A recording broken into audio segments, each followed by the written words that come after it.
Hello class. In this lesson, I'm going to talk about UV mapping. Okay, so first let's create a column here. We'll start with a polygon primitive, a cube. So this will be the bottom of the column. Okay, and we can make it a little bit bigger. Alright, and then let's create a second one. We'll just duplicate it and place it here. And then we'll create a cylinder. And we can shrink it down from this axis. Okay, and make it longer. Okay, so this is a very simple column. And we'll use that as a example for UV mapping. Okay, so this is a cube we have created. And as you can see, we have changed its scale.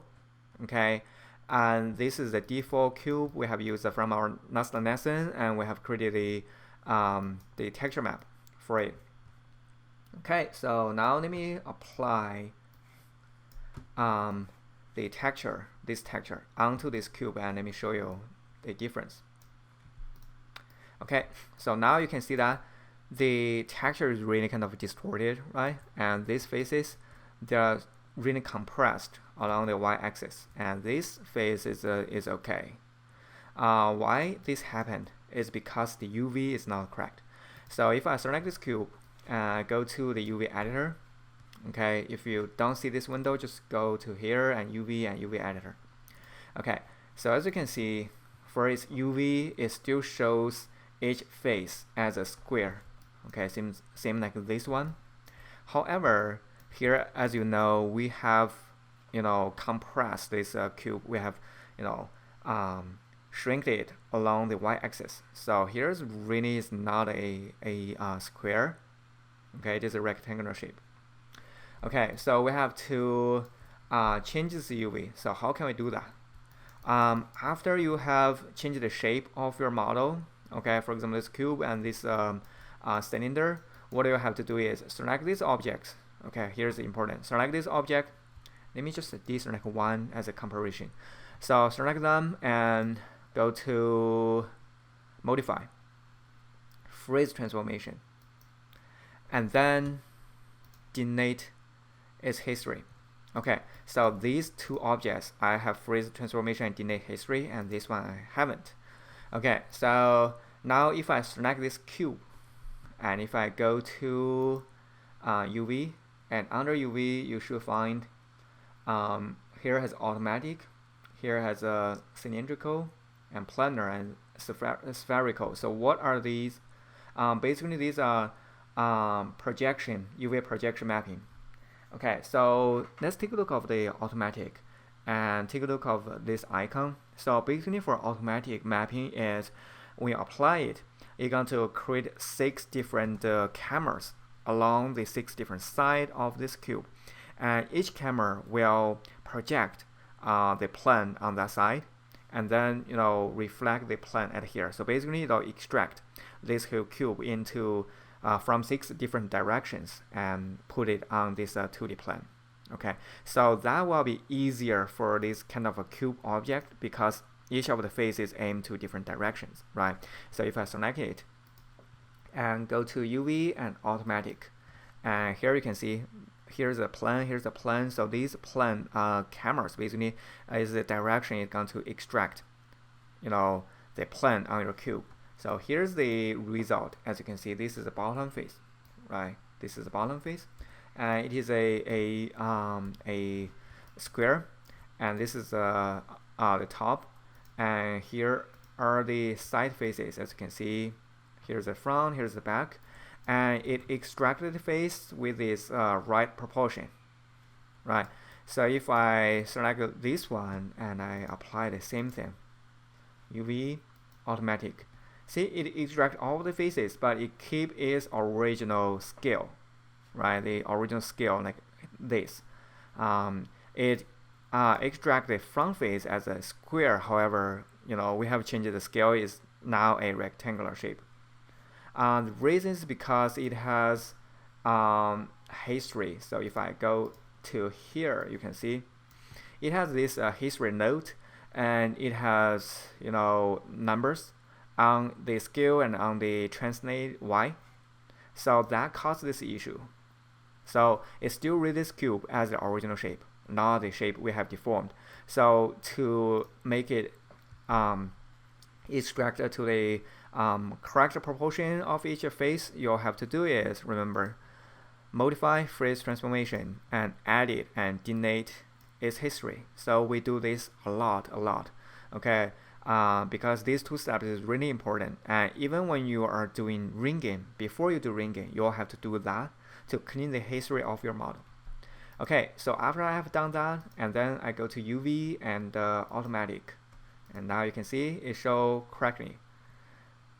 Okay. So for this cylinder is a little bit different. So let me select these two cubes and let me hide them. Okay, so for this cylinder, as you can see, we have two faces, from the top and from the bottom. Okay, so here the strategy is I can use another thing to extract the UV on the top and bottom. It's called a planar mapping. So let me select the whole thing here, all the faces, and then I'll hold down Control and deselect the faces on the side. So now I only have the top and bottom selected, right? Okay. Before I do that, remember, select the whole thing in object mode and phrase transformation and delete the history. Okay. Now we can just repeat the process. Select all the faces and hold down Control and deselect the center faces.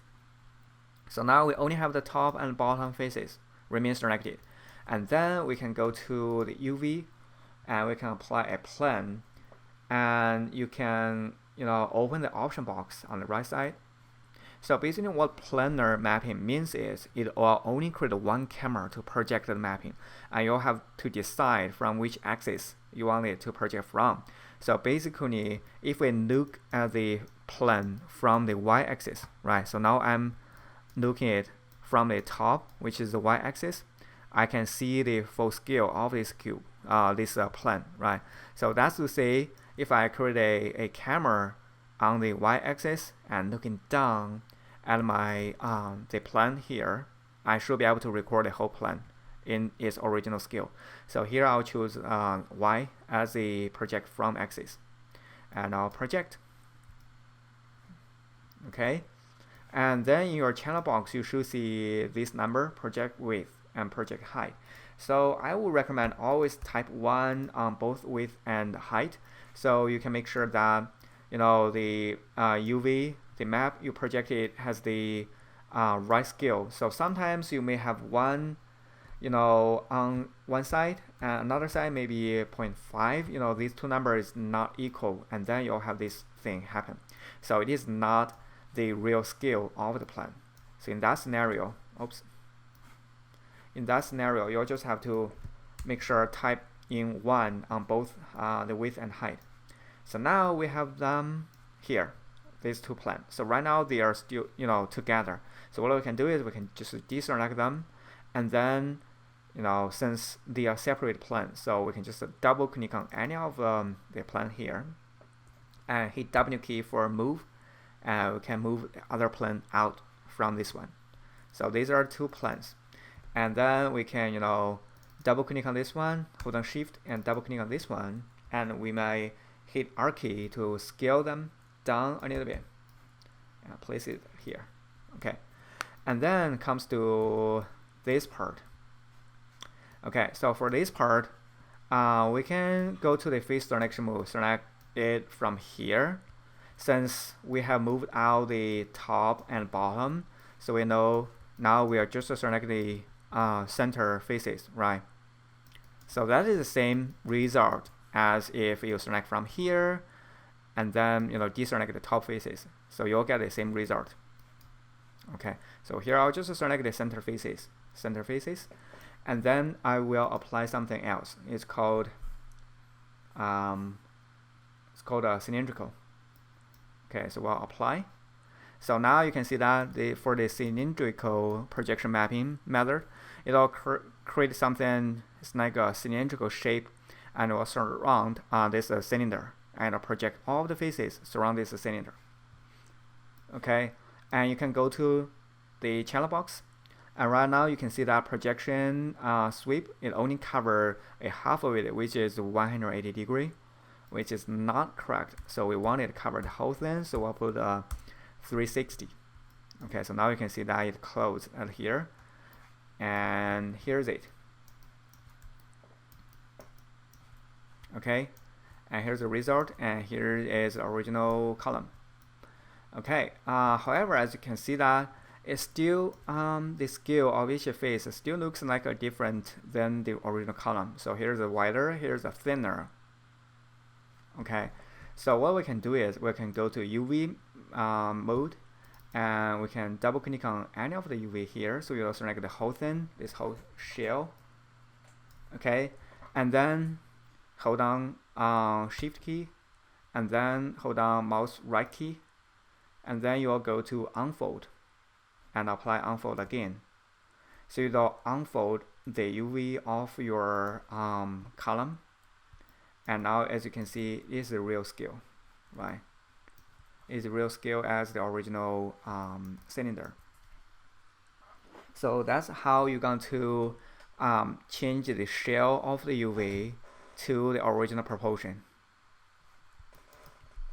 Okay, so now another question, since we get a more complex shape, right?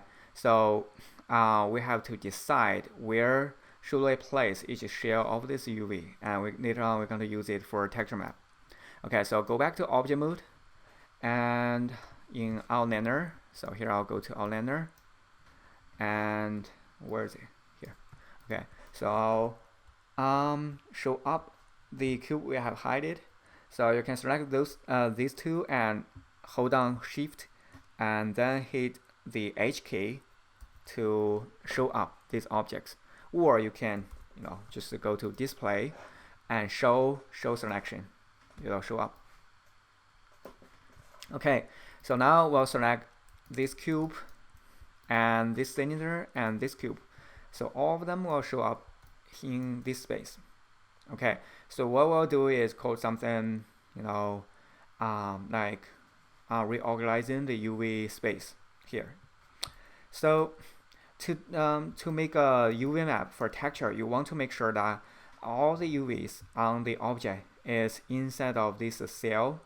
Okay, so here's the x-axis from 0 to 1, and on y-axis from 0 to 1. So everything should inside of this cell, because if you apply a texture map, for example, if I select this cube, and if I go to image and display, as you can see, if I apply a texture map on my object, the texture map will only show in this cell. So that's to see all of the UVs.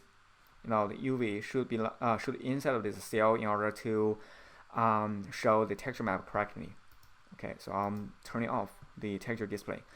All right, so as you can see, the top cube, the bottom cube, they are good, they are correct. Okay, however, this one is not inside of this this cell, so I'll just have to double click on this part and hit R key to scale it down and place it on the side. So we want to get close as the edge as we can. However, don't get too close. We still need some space between this borderline and the UV, because later on when you do texture map, especially normal map and bumper map, which is different type of maps, if they are getting too close, you will have an issue with them. Okay, so now we got those, and then we can place these two in here.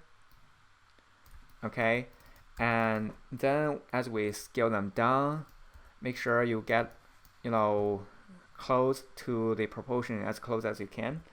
So here I'll just manually adjust it. So this is the length of the edge, so should be close. All right. In the future lesson, I'll show you how to automatically do all of this. However, remember, don't rely on machine. Even though you're going to do it automatically, sometimes you'll have issues. So it's always better that you start with the the manual method. Okay, so later on you know how to change it if it doesn't show correctly. All right, so this is the center part, and then let's move on to here and here. So select both of them and go to UV And first, select all of the UVs and we'll make it smaller and bring it outside of this seal. Okay, and then go to object mode and select all of these three. So now we'll reorganize them. So now we know if this is the right scale for our cube or not. Okay, so if I go to UV and place this back in here, okay, as you can see, we can place another cube on the bottom here. All right, so now if I only select these two, okay, and then I can go to the UV, oops, and bring it down, maybe here. Okay, then object mode and select all three. So now basically this cube, the UV will be here, so we can give it a different texture, and this cube will be here, and we can give it a different texture.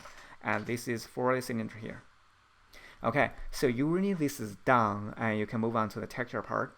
However, I would recommend you utilize all of the space on the UV. Okay, so now we are waste a lot of spaces. Okay, so here I will just reorganize them a little bit, and so I'm holding Shift and double click to select all the UV on different face. Hold on Shift and double click. So this is the first cube and this is the second cube. So as you can see, we can make it slightly bigger, and then we can place this down a little bit. Okay, and this up a little bit. Okay, and for this side, oops. Okay, for this side, we can make it bigger. Right? Maybe something like this. Maybe a little bit more, something like that. And then I would place this one at the bottom, here at the bottom as well. Okay, so we still have some gap, between each object and also the bottom line. Okay, so now it's good to go. So I'll go back to object mode and select this whole thing and modify freeze transformation and edit and delete history. See, I'm doing this all the time. Okay, and then we'll go to image and UV snapshot, and I'll export it as a different texture UV map, and apply and close. So here back in Photoshop, let's see, here's the column. I can give it a marble texture maybe, and I can drop it in. And here, as you can see, this layer is the UV, and here's I just fill it with white color. So I'll just rename it as UV. Marble, I can place it here, and then I can hold down Option key and move to make a duplication. Okay, if it has a if it doesn't match on this edge, what I can do is I can select this one, this image, go to Edit, go to Flip Vertical. It is out of the frame, but go to Transform, you'll see it, Flip Vertical. So basically just a flip. So here it will match definitely, right? So I can select both of them and move them down. Okay, here is it. And then for here, I will use a concrete.